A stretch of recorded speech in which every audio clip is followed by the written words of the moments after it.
Bonjour, je voudrais profiter de cette matinée pour vous lire une petite histoire que nous trouvons dans la Bible.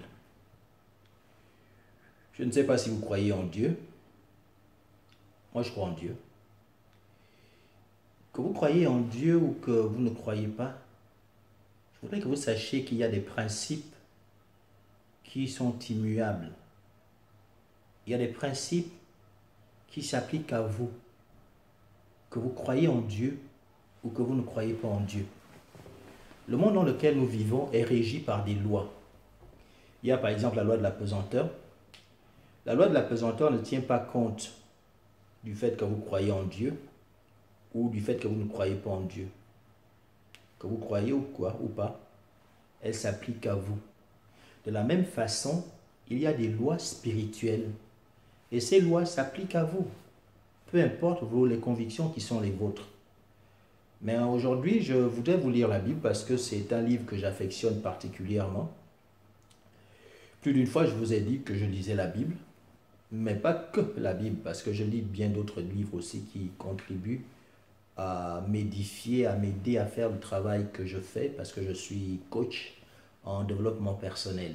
Je suis quelqu'un qui aide les autres à découvrir leurs talents, à découvrir leur potentiel et surtout à le faire fructifier parce que je pense que nous sommes là pour développer les talents qui sont les nôtres. Donc je voudrais ce matin vous lire une petite histoire dans la Bible. Je vous prie de suivre la lecture. Donc il est dit, un semeur sortit pour semer sa semence. Comme il semait, une partie de la semence tomba le long du chemin. Elle fut foulée aux pieds et les oiseaux du ciel la mangèrent. Une autre partie tomba sur le roc. Quand elle fut levée, elle sécha parce qu'il n'y avait point d'humidité. Une autre partie tomba au milieu des épines. Les épines crurent avec elle et l'étouffèrent. Une autre partie tomba dans la bonne terre, car elle fut levée, elle donna du fruit au centuple. Voilà une histoire que Jésus a racontée. Lorsque Jésus-Christ racontait des paraboles, c'était pour nous permettre de tirer des enseignements, de nous permettre de tirer des leçons. Et ce que vous avez entendu là est une histoire moderne. C'est une histoire qui s'adresse à vous qui vivez actuellement. C'est une histoire qui va s'adresser également aux générations futures. Jésus-Christ ici parle d'un semeur. Il dit, il y a un homme, il y a une femme qui un matin a décidé de sortir, de quitter sa zone de confort, de quitter sa sécurité, de quitter son nid douillet pour prendre un risque. Vous savez, dans la vie, si vous voulez réussir, vous avez besoin de quitter votre confort. Vous avez besoin de quitter votre sécurité. Vous avez besoin de quitter quelquefois le cocon familial pour prendre un risque. Ne dit-on pas que qui ne risque rien n'a rien? Cela est vrai, mes amis. Si vous voulez réussir, vous devez prendre des risques. Aussi longtemps que vous resterez cantonné dans votre confort, aussi longtemps que vous ne prendrez pas de risques, vous n'aurez rien. Parce que qui ne risque rien n'a rien. Mais dans cette histoire, Jésus parle d'un homme qui a pris un risque. Il parle d'un homme qui a osé. Il parle d'un homme qui avait un rêve, qui avait une vision, qui avait un objectif. Parce qu'on nous dit que cet homme, était-il marié? Sans doute. Avait-il des enfants? Sans doute. Avait-il une télé? Oui, peut-être. Donc il aurait pu se dire que pourquoi je sors? Il pleut. Il aurait pu se dire, mais tiens, c'est bientôt mon programme qui va passer, je ne sors pas. Non, non, non, la Bible nous dit, cet homme a pris un risque. Il est sorti. Il n'est pas sorti pour flâner, il n'est pas sorti pour se détendre. Il est sorti pour travailler. C'est pour cela que je vous dis souvent, je ne suis pas un charlatan. Je ne suis pas de ceux qui vous parlent d'une réussite sans travail.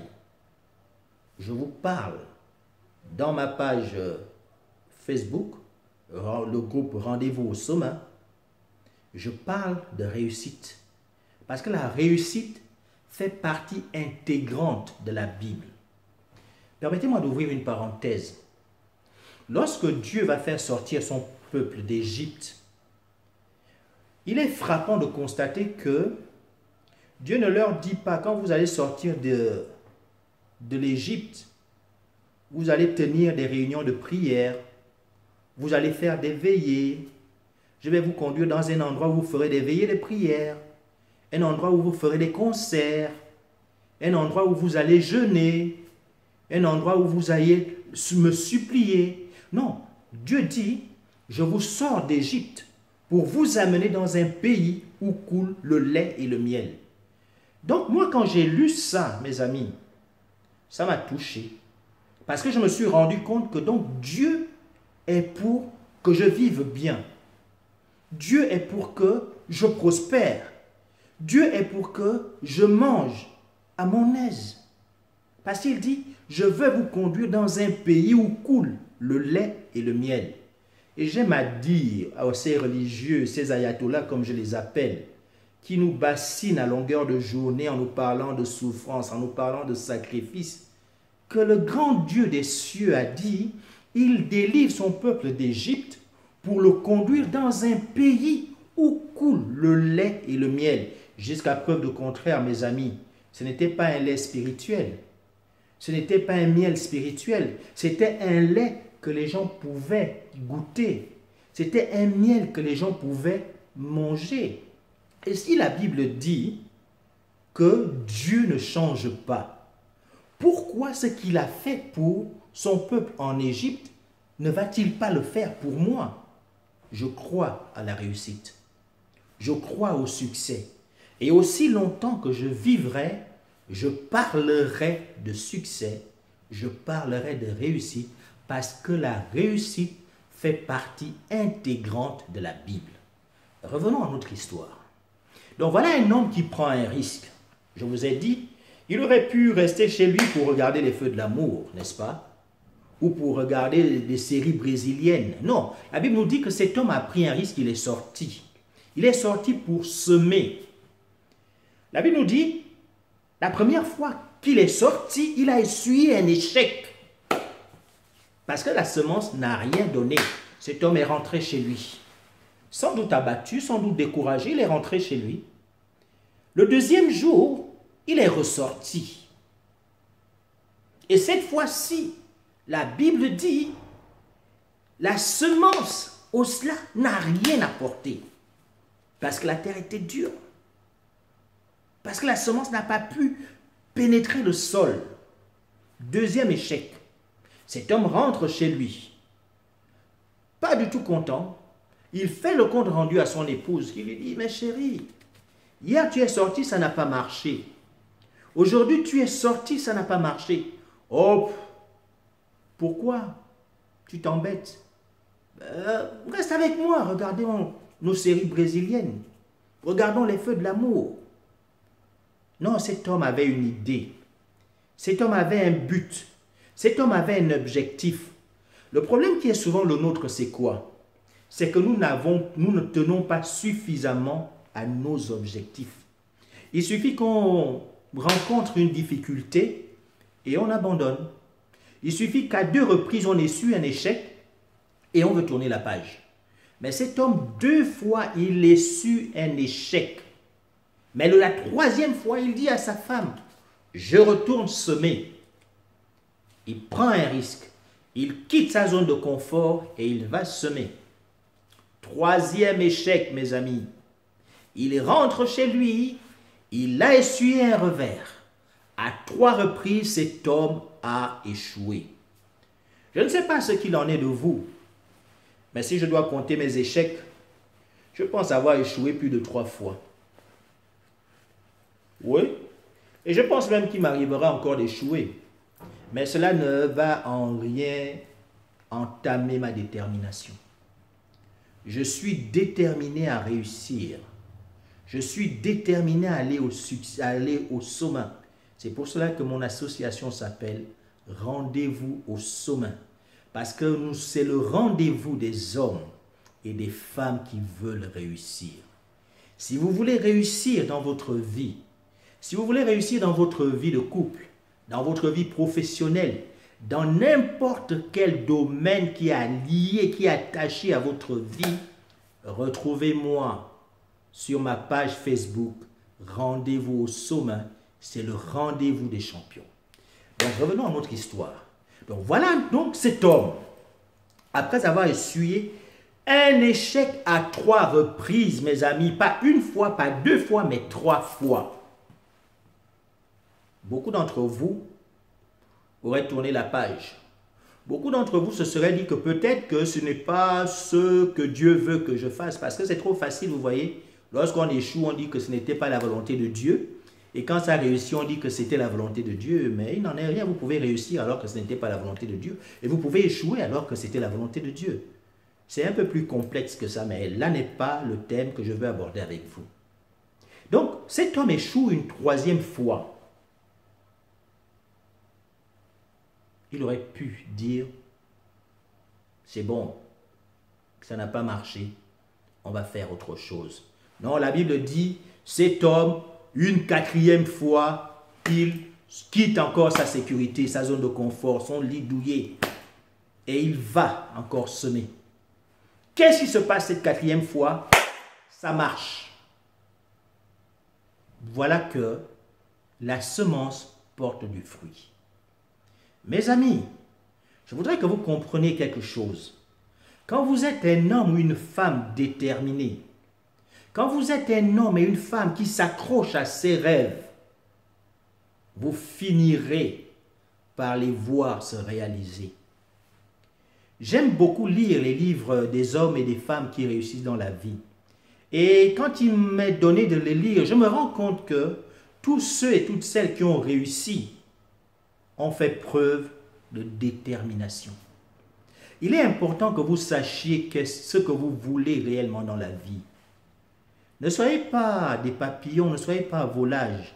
Quand vous avez un objectif, même si vous essuyez des échecs comme cet homme, prenez le risque de sortir de votre zone de confort.